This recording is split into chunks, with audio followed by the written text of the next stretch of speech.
Assalamualaikum warahmatullahi wabarakatuh. Alhamdulillah wassalatu wassalamu ala Rasulillah wa ala alihi wa sahbihi wa man tabi'ahum bi ihsanin ila yaumiddin, amma ba'd.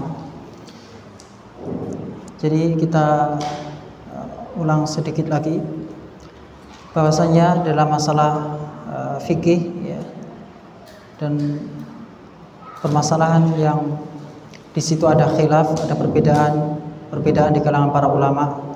Ya, sebagaimana yang sudah kita jelaskan tadi, ada khilaf yang di situ khilafus sa'ir, khilaf yang boleh di situ terjadi perbedaan pendapat, ya, dan tidak boleh memaksakan pendapat kepada orang lain, karena di situ boleh terjadi perbedaan di kalangan para ulama dalam masalah tersebut. Oleh karena itu dinamakan khilafus sa'ir. Adapun khilaful madhmum, khilaf yang tercela, itu perbedaan pendapat yang dilarang, ya, tidak boleh, terutama dalam masalah-masalah akidah, yang mana apabila seseorang menyelisihi tersebut, maka berlakulah firman Allah SWT, wala takunu kalladzina tafarraqu wakhtalafu min ba'di ma ja'ahumul bayyinat wa ulaika lahum adzabun adzim.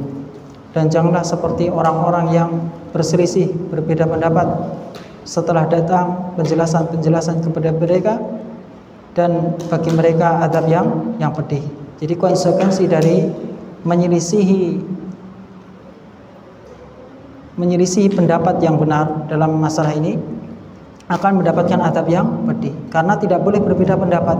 Sebagaimana perbedaan dalam masalah akidah, ya, masalah beribadah hanya kepada Allah, ini masalah-masalah yang tidak boleh berselisih.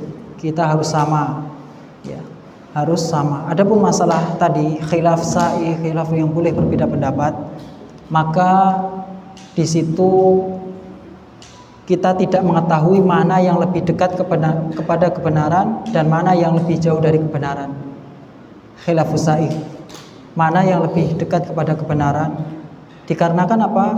Ya tadi, dalil-dalilnya terkadang dalil dohir, dalil yang di situ bisa mengandung dua kemungkinan pemahaman.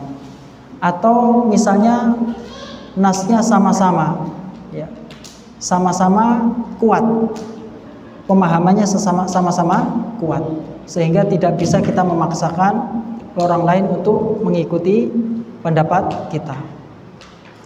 Dan hal ini juga dijelaskan oleh Syekhul Islam Taimiyah, ya, di dalam kitab Majmu' Fatawa beliau, ketika beliau ditanya tentang bagaimana seseorang yang taklid kepada salah seorang ulama, artinya apa? Mengikuti pendapat para ulama atau mengikuti salah satu dari ucapan para ulama dalam masalah-masalah ijtihad, ya. Masalah-masalah ijtihad itu kapan dikatakan masalah ijtihad? Ketika di situ tidak ada nas yang sharih, yang jelas, dan belum ada kesepakatan para ulama, maka itulah dikatakan masalah-masalah ijtihadiyah, ya, masalah-masalah ijtihadiyah. Ketika di situ belum ada kesepakatan para ulama dan belum ada dalil qat'i, dalil yang pasti yang menjelaskan tentang masalah tersebut, maka itu dinamakan dengan masalah-masalah ijtihadiyah. Oleh karena itu beliau ketika itu menjawab, ketika ditanya, ya, dalam Majmu' Fatawa beliau, alhamdulillah, segala puji bagi Allah Subhanahu wa taala, ya. Kemudian beliau menjelaskan tentang siapa yang taklid kepada salah satu pendapat para ulama, maka lam yunkar alaihi wa lam yuhjar, tidak boleh dia diingkari dan tidak boleh dihajar, didiamkan, enggak boleh, karena ini masalah-masalah ijtihadiyah. Wa man amila bi ahadi qouli lam yunkar, dan barang siapa yang mengambil satu pendapat dari dua pendapat para ulama tidak boleh diingkari, sekalipun jika dalam masalah tersebut ada dua pendapat. Fa idza kana al-insanu yadhharu lahu rujhanu ahadil qawlaini amila bihi wa illa qallada ba'dul ulama fi bayani tarjihi. Apabila seseorang itu yang menurut dia itu rojih dari salah satu dari dua pendapat itu lebih kuat menurut dia, maka dia beramal sesuai apa yang dia pilih dari pendapat para ulama. Menurut dia lebih kuat yang pendapat yang pertama, dia pilih yang pertama. Kalau ternyata ada pendapat yang kedua lebih kuat, dia milih yang lebih kuat yang kedua. Dan apabila seseorang mengikuti minta ulama untuk menjelaskan mana yang rojih, Ustadz, mana yang rojih dari dua pendapat ini, saya mau beramal dengan salah satu dari pendapat ini, mana yang lebih kuat, enggak apa-apa.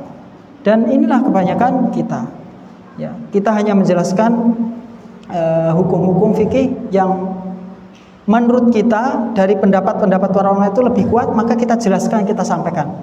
Ya, adapun kita bukan istilahnya ijtihad mutlak, ya, bukan. Ini kita hanya menjelaskan pendapat para ulama. Dan inilah masalah-masalah fikih itu sifatnya dzoniyah, persangkaan.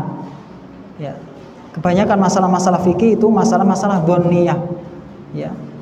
Bisa dipahami oleh salah satu oleh dua orang dari para ulama. Bisa dipahami kira-kira insyaallah, ya. Ya.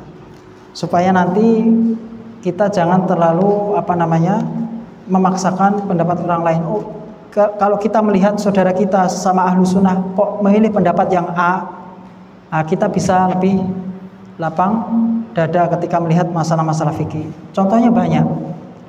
Misalnya ketika sholat itu tahiyatnya kok gerak-gerak jarinya, yaitu itulah masalah-masalah ijtihadiyah, ya, gerak-gerak jarinya. Tapi di sana ada masalah-masalah yang terjadi perselisihan di kalangan para ulama, tapi ternyata perselisihannya itu tidak dianggap.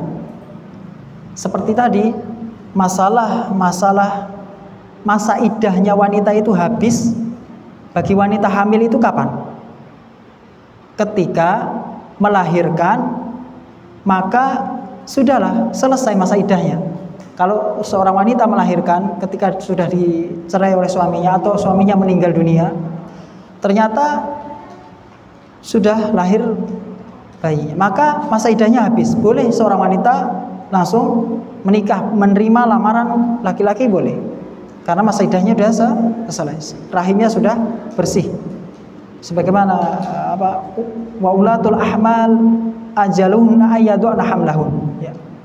Dan wanita-wanita yang hamil masa iddahnya itu sampai melahirkan, ya, sampai melahirkan. Ada yang berbeda pendapat dalam masalah ini, tapi tidak diterima. Kenapa sebabnya? Karena dalil jadi sudah